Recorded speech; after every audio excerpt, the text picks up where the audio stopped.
Hey, what's up, speakerphiles? Wellington here and welcome to this video. What I have with me here is, yes, the XP700. By the time I post this video, I might already have the XP500 and the XG500. So if you don't want to miss out when those videos go live on the channel, make sure you're subscribed so you don't miss out. As soon as the videos go live, you're able to watch them right away, okay? Anyways, in this video, we're going to be checking the XP700 out, see what Sony has done with the design, at least physically, because we've seen pictures, but not physical, at least for me. So see what Sony has done, how the speaker comes, and we will also be getting our initial sound sample and hear how it sounds like. At least I'm super excited and curious to hear what Sony has done with these speakers, which are potentially a competitor to the PARTYBOX 310, which I have right here. I also have the PARTYBOX 100 as well as the SoundBox 3. So let's open it up, see what it's all about, get a sound sample and possibly a comparison to PARTYBOX 310 right there. Okay, let's do this really fast. Alright, let's first get this out. So your charging cable right there and the user manual on top here, and that's kind of how it looks like inside the box. So let's take it out.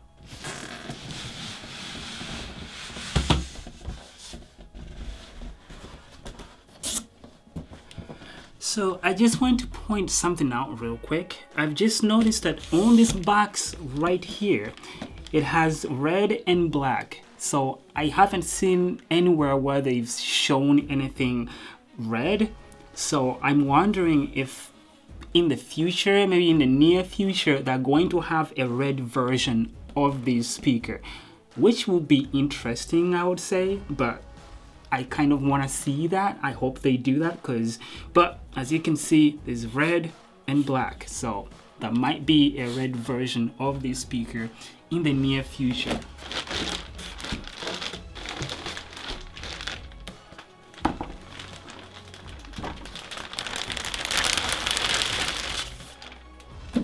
And there you go.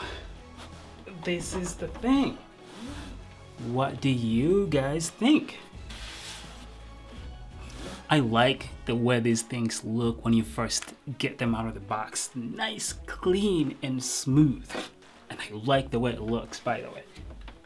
This is a magnet kind of telling you a little bit about the speaker.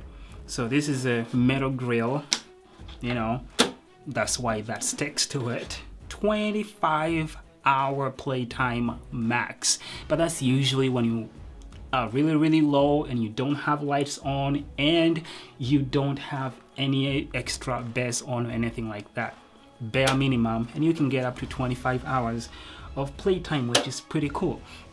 Now, if you remember last time on my other video, I think we found out that this is it has two 170mm main drivers, and it has a total of 4 tweeters. It has 3, one right here, one right here, another one right here at the bottom right here. That's the third speaker, tweeter, and these are 70mm tweeters actually. There's a tweeter there too. Surround sound, kind of what they're promising, and I think that one is a 50mm tweeter in the back here. So the reason it has 3 tweeters is when it's standing like this will be playing your left channel and this will be playing your right channel, or vice versa, I'm not sure. And then if you lay the speaker sideways like this, then the speaker itself can determine orientation or detect orientation, and then it will switch to using this tweeter and this tweeter to separate out between the left and the right channel, which is pretty sweet. I do love that. It can be used both ways, either laying down or standing up, which is pretty sweet. It has these little grips. I'm not sure if you can see it, but these are rubber grips right here. One here, one here, one here, and one right here at the back. The same rubber grips right here for it to sit on the ground and be balanced. And as you can see, it's really hard to move it. You guys are getting a better look than I am because I'm like behind it, which is not cool, but either way, I like it. Let's look at the top here. Power, Bluetooth, play, pause, media control buttons, and then the extra or the mega bass. I'm not sure if this is, they're calling it different. They usually call it extra bass, but I guess they're naming it differently here. And your tweeter here, and this is a dock, probably for a tablet or phone, you know, just somewhere easy to set it when you're playing your music, which is appreciated. So this is an IPX4 rated speaker, so splash proof, you know, easy to splash. Oh, this is nice. I like how they made that, just to get it out of the way. And then in the back here, as you can see, we have two USB-A ports. One of them is only for charging your device, and then the other one, actually both of them. The last time that I saw this, yeah, it looks like both of them can be used to play media and to charge a connected device if you have to. Then your power input and aux input, which is sweet. We don't see those very often nowadays. Yeah, mic input, and then mic 2 and guitar input right here, as well as the respective volume control buttons right there. And this is what you press to determine what you have plugged in this port right here to switch between guitar or mic for that port. Party Connect, sweet. This is to connect multiple speakers. Anyway, this is the light control right here. And then this looks like it should open, but maybe it's just for design. Oh, I think it might be just the best port, but covered up. That style? Haven't seen anything like it. Anyways, I think what's left is to turn it on and hear how this thing sounds like. There we go.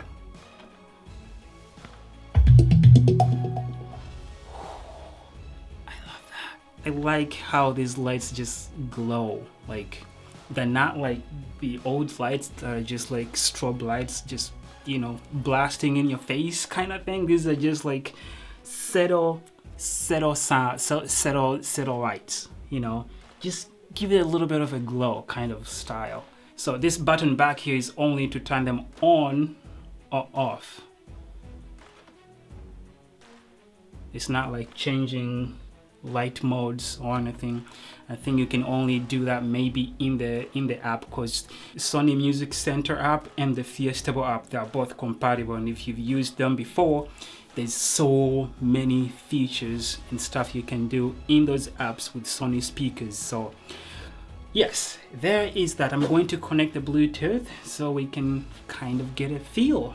Okay, this is kind of cool. I literally just opened up the phone and it's already showing me. I did not go into Bluetooth or anything to search for it.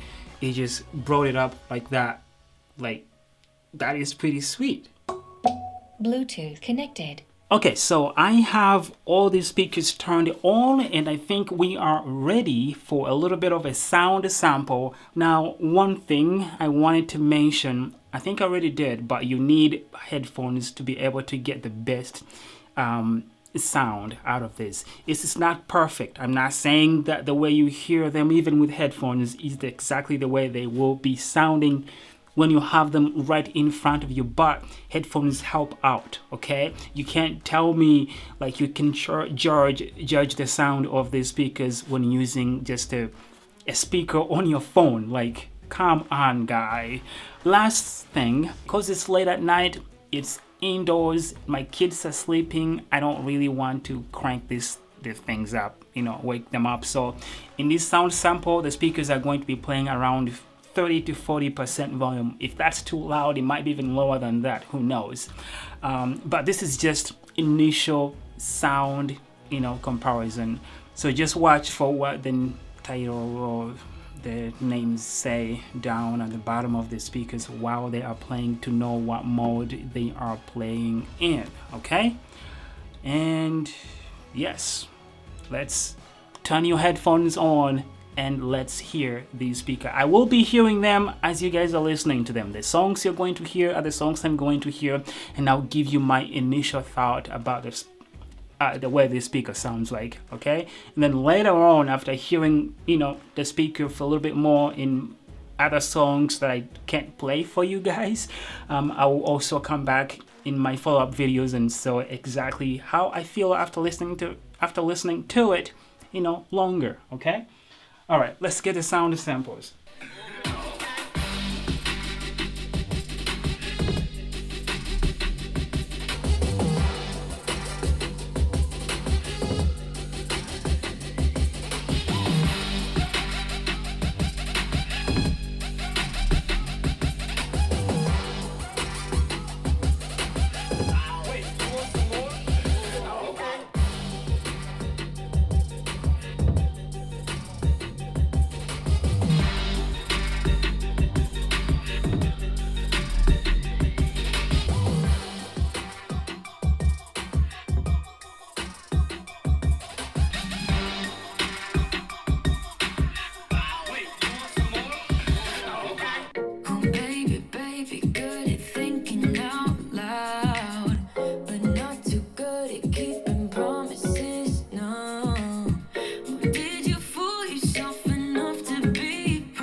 Job, you can't ignore it.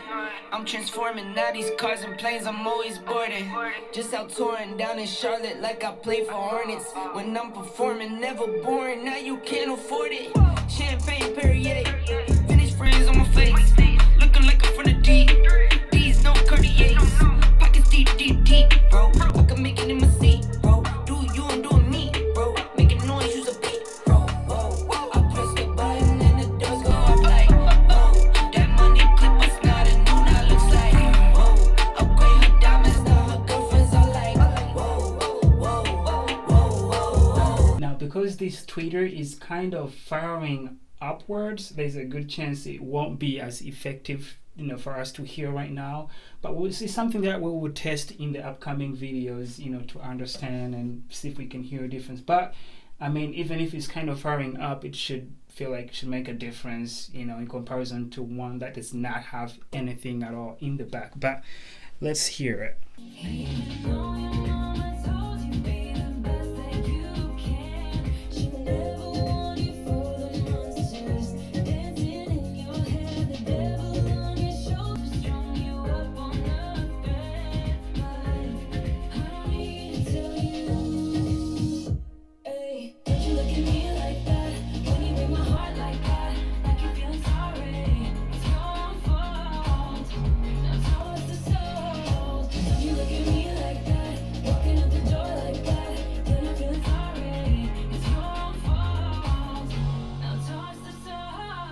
Now, the songs that you just listened to are the songs I have listened to too, okay?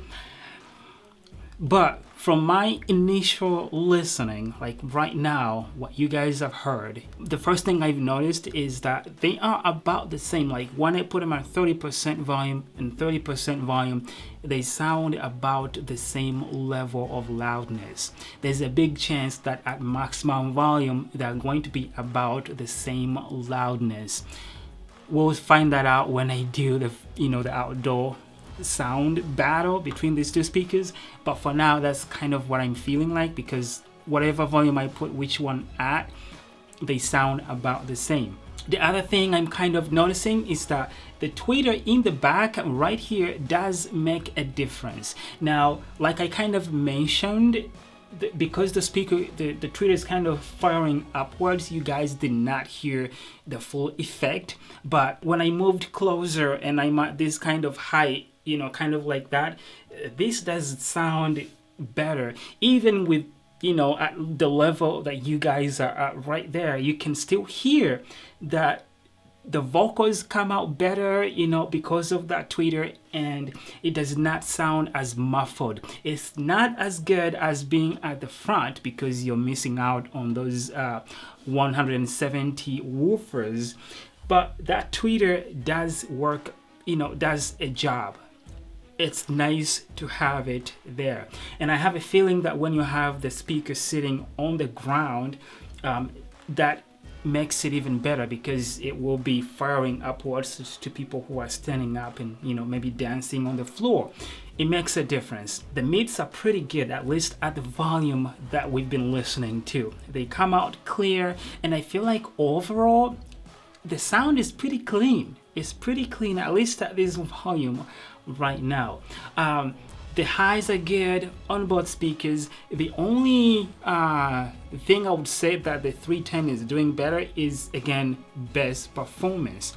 And this is in both modes, even when I have mega bass on or off. But that does not mean that the bass coming out of here is bad. It's still pretty good. It's just that JBL is doing slightly better. You can probably hear it if you were using headphones, that it's deeper, it's more aggressive, like you hear it. Overall, this is a very big improvement, I feel like, in comparison to the XB90 and XB60. Those were crappy speakers in my opinion, and this is a big improvement as far as design and the sound. I love. Now, that could change, because the sound changes usually between speakers when your volume is that low, and when you lift it up to about 60, 80, 100% volume, sound changes. So I might change how I feel when we go to those higher volumes in the upcoming videos. So make sure you're subscribed and you ring that bell icon, so when I come back with those videos and my full opinion on the speaker as far as sound, you get to see those videos, for my final thoughts on the speaker. Yes, that's it for this video. I'm going obviously be making more videos comparing, most especially outdoors. I want to compare these two speakers outdoors so we can hear how they sound. Like, I feel like this is enough for the indoor. But yes, I will see you guys in the next video. Do not forget the XG500 and the XP500. By the time you're watching this, they are probably here. So make sure you wait for those videos coming very soon. Okay? I will see you guys in the next video. Thank you for watching. Peace.